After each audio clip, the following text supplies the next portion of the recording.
The day they destroyed the only thing my grandmother gave me before she died was the day everything changed.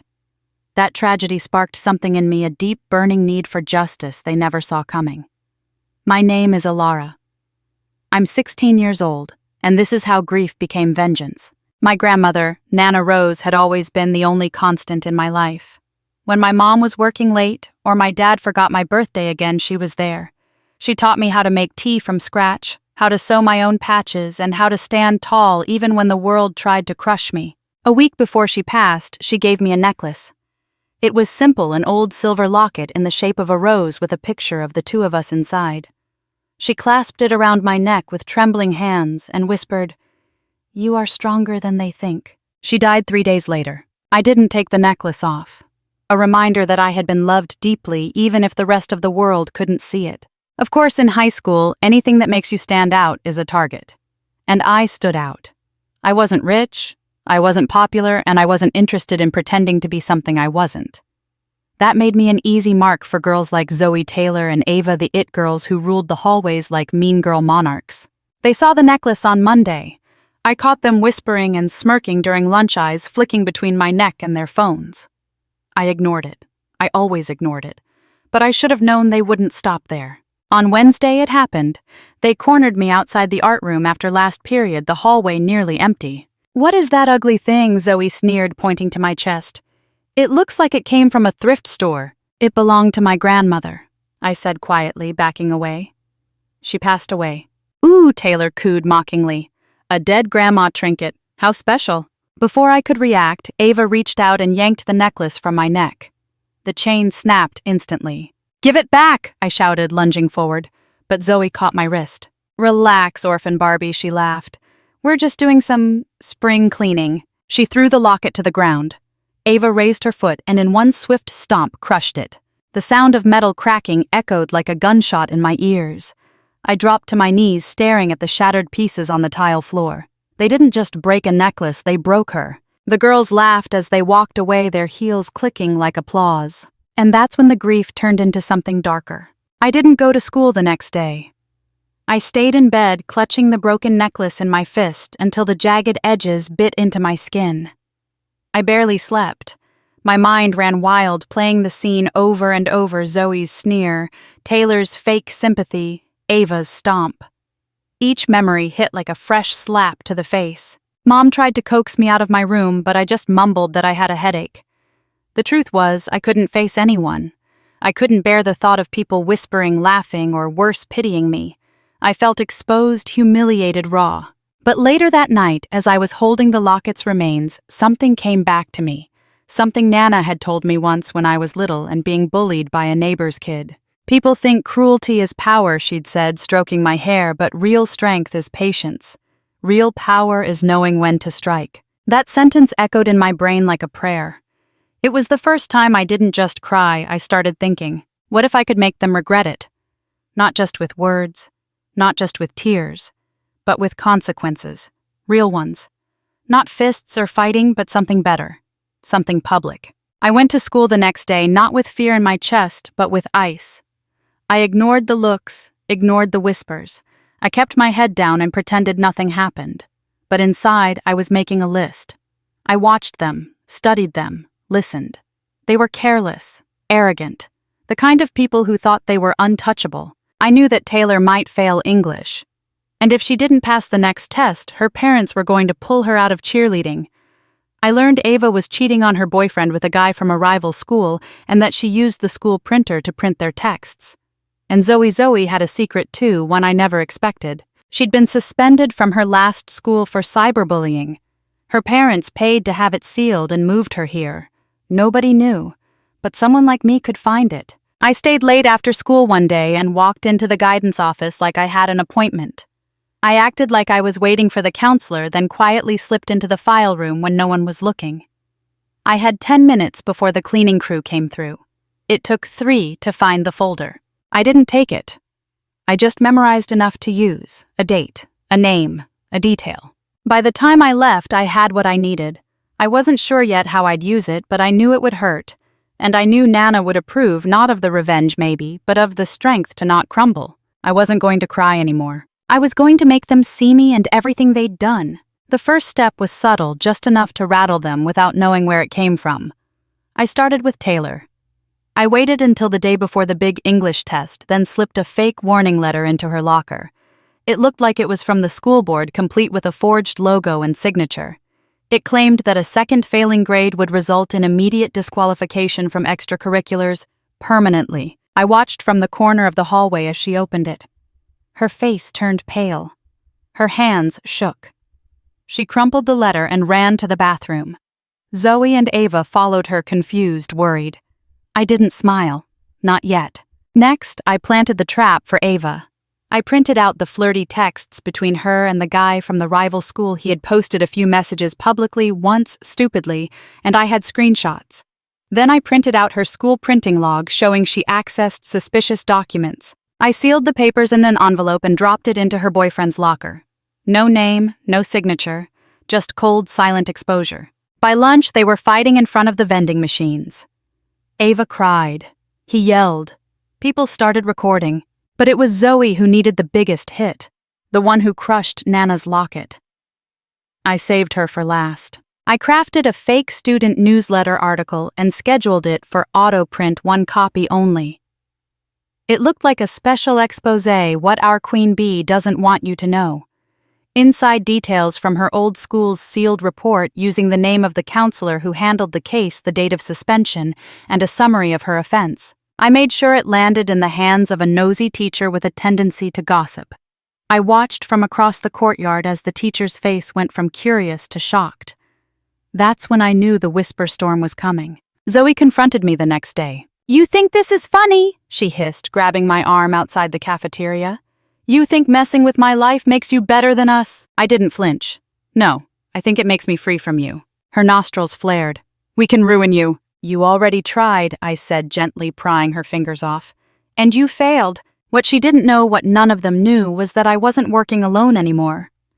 After the first incident, I started talking to Harper, a quiet girl who had once been humiliated by Zoe in 7th grade. Then Lucas, who Taylor body-shamed last semester.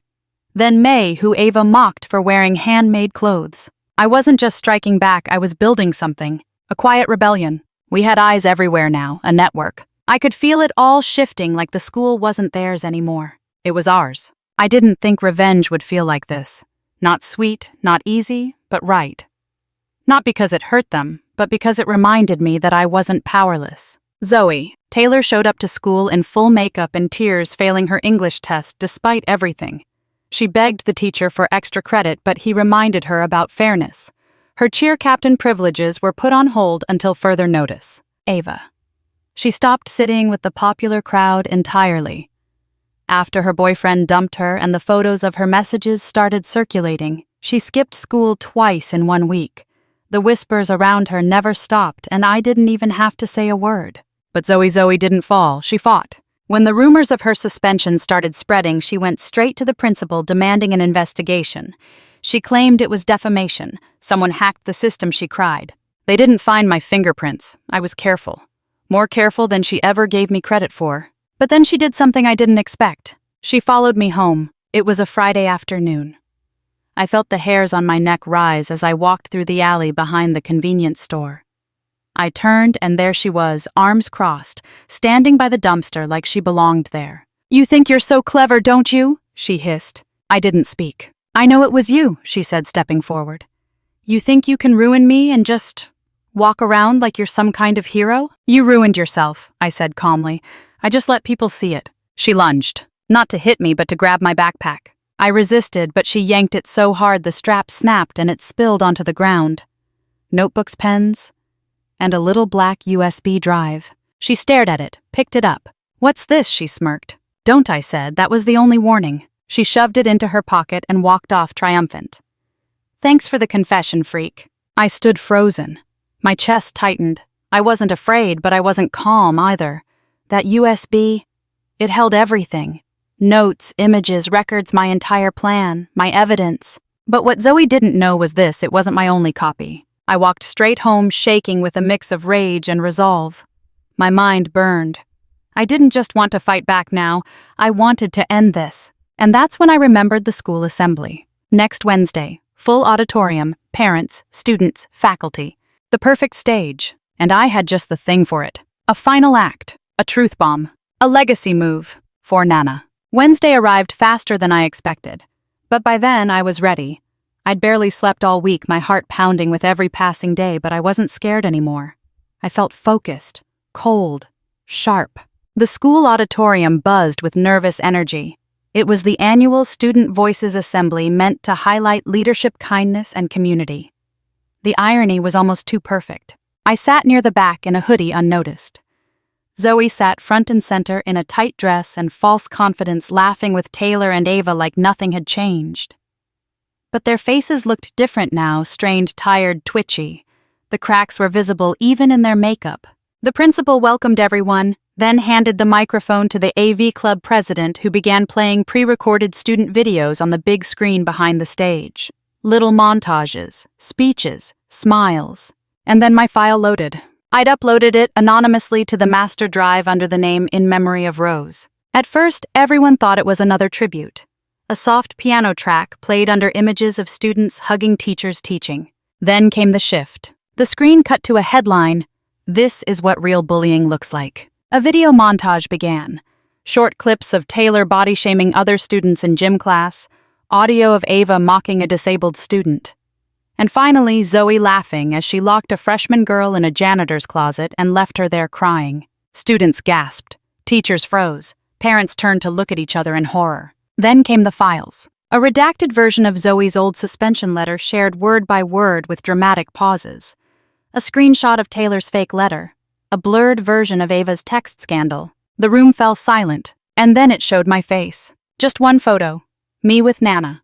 The silver locket gleaming around my neck. Below it, the final line. All of this began because they destroyed a dying woman's last gift to her granddaughter. A beat. Then the screen went black. The silence broke into chaos. Zoe jumped up and screamed, "This is fake, she made this up." A parent in the front row turned and said, "But is it?" Another chimed in, "We've all seen how you treat people." Teachers began whispering. A faculty member walked backstage with a walkie-talkie. Taylor's mom stood up, face red with anger and shame. Ava broke into tears. The principal took the stage, clearly flustered. "We will investigate this thoroughly," he stammered. "The content will be reviewed. Immediately." But it was too late. The school had seen. The parents had seen. The students, the ones who suffered quietly, they had seen. And I walked out of that auditorium without looking back. The locket was gone. But Nana's gift wasn't the silver. It was the strength she planted inside me. And now everyone could see it bloom. The fallout was immediate. By the next morning, rumors had morphed into headlines. Local blogs picked up the story, "Anonymous video at school assembly exposes bullying ring." Parents flooded the school with angry calls. The district launched an investigation. And Zoe, Taylor, and Ava. They were called into the principal's office before first bell even rang. I didn't watch them go in. I didn't need to. I sat under the oak tree behind the library, breathing in the cool morning air like it was the first real breath I'd taken in weeks. Students walked by, whispering, glancing at me, but for once it wasn't in mockery. It was respect, curiosity, even awe. Harper found me first. She handed me a folded piece of notebook paper. On it, in shaky handwriting, "Thank you. For all of us." Underneath a list of names, students I barely knew, kids who had also been bullied, who had felt invisible. We weren't invisible anymore. By lunch, the school issued a formal announcement. The video's content was verified as authentic. Zoe was suspended pending further review. Taylor was removed from the cheer team indefinitely. Ava was transferred out of her leadership role in student council. None of them came to school the next day. They didn't come the day after that either. But this story isn't about punishment. It's about power. The kind of quiet power you don't even realize you have until someone pushes you too far. It's about love that outlasts loss. About how someone's memory can light a fire so fierce it turns grief into action. I still miss Nana. Some nights I still sleep with the broken locket under my pillow. But I've stopped crying over it. Because now every time I walk down those halls and someone nods at me with quiet solidarity, I know she's still with me. Not in silver or photos, but in me. I got an invitation a week later to speak at the next assembly. They wanted me to talk about bullying, about healing. I said yes. not for revenge, but because I had something more powerful now, a voice, and I wasn't going to stay silent ever again. If there's one thing I learned through this story, it's that pain doesn't have to break you, it can shape you. The hurt I felt when those girls destroyed my grandmother's necklace nearly crushed me, but it also woke something up inside me, the power to stand up not just for myself, but for others who are too afraid to speak. To anyone going through something similar, don't let bullies write your story. You have more power than you think. You don't need to hurt people to be strong, but you do need to stand. Find your voice. Find your people. Even if it starts with just one person who believes in you. And never forget, revenge isn't about destruction. True revenge is reclaiming your peace, your dignity, and your story. Let your scars remind you of what you've survived, not what they tried to take.